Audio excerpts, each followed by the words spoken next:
Allah'ın sünnetini qoğdaşqa kepil bolğanlygy Qur'an-ı Kerimde başqa delillerle bir qancha tilawat etganmiz. Allah Teala Qur'an-ı Kerimde ve enzelna ileyke zikre litubeyyina linnas ma nuzila ilayhim. Biz sana zikrini düşürdük. Senin vazifen bunu bayan qilib berishdir. Demek bir yerde peygamberimizdeki vazifesi bayan qilish, tafsir qilish, izohlashdir. Bu shunday ro'shan aniq holat bayon qildi. Biz Qur'onni nazil qildik. Buni ba'ziyani tafsiri bayon qildik, ba'ziyani ixcham holat bayon qildik. Sening vazifang buni tafsir qilish, bayon qilish, izohlash, insoniyatga sog'lom holatda yetkazishdir.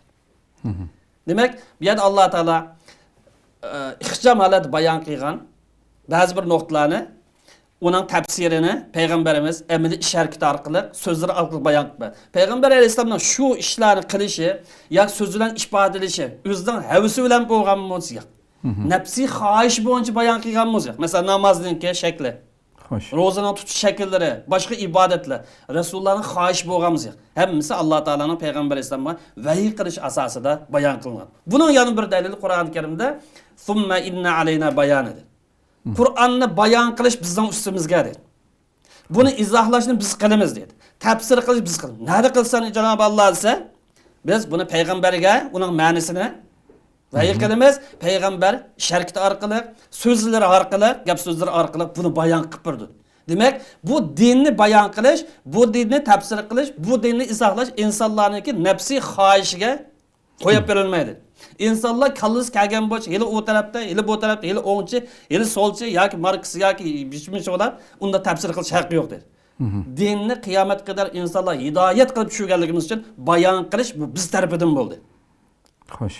Men va mening payg'ambarim qilamiz bu bayonni dedi. Mana bu mo nimani ifodalaydi desa, sunnatninki qo'g'dalganligini, Allohning sunnatini qo'g'dashga kepil bo'lganligini ifodalaydi. Agar bu yerda bayon sünnet arqalıq, Peygamber Aleyhisselam'ın ko'rsatmalari arqali bo'lmagan bo'lsa, u vaqt nima yuz berdi desa, din chala holatda, nuqson holatda qolib qolgan bo'ladi. Har bir odam bugunga o'xshash, men bayon qilg'ichi, men tafsir qilish, izohlovchi deb o'zi xohlagancha egizbaz gaplar bilan bu dinni burmilgan bo'ladi. Demak, islomning burmlanmasligining sababi mana shu. Bayon bizdan, tafsir qilish bizdan, ro'shanlashtirish bizdan, yo'l ko'rsatish bizdan dedi Alloh taolo. Kisb aytibdi. Şu bir yerde men yol gösterken, yani men ruhsat qilgan kishilardan boshqasininki, hele onu deb, hele bunu deb din nomini so'zlash haqqi yo'q dedi. Prensip men tushundim.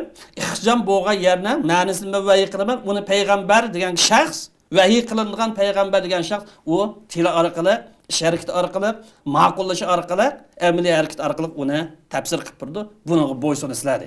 Oyatninki taqozosi shu. Xo'sh. Endi biz bu sünnet inkarchilarniki la hafizun degan bu oyatga bu yer zikrdan maqsad faqat Qur'on maqsaddi degan gap ma'qulmi deb turaylik. Maqsad degan bu zikrdan Qur'on deb tursaqmi? Yana ham bu nimani ko'rsatsa, sunnatni o'z ichiga olganligini ko'rsatadi. Qo'g'dash bu yerda sunnatni Qur'on bilan birlikda sunnatni o'z ichiga olganligini ko'rsatadi. Chunki sunnat Qur'onning bayoni. Sunnatni qo'g'diganlik, Qur'onni qo'g'diganlik, Qur'onni qo'g'diganlik, sunnatni qo'g'diganlik. Qur'on asas, sünnet onunki şerhisi bayan.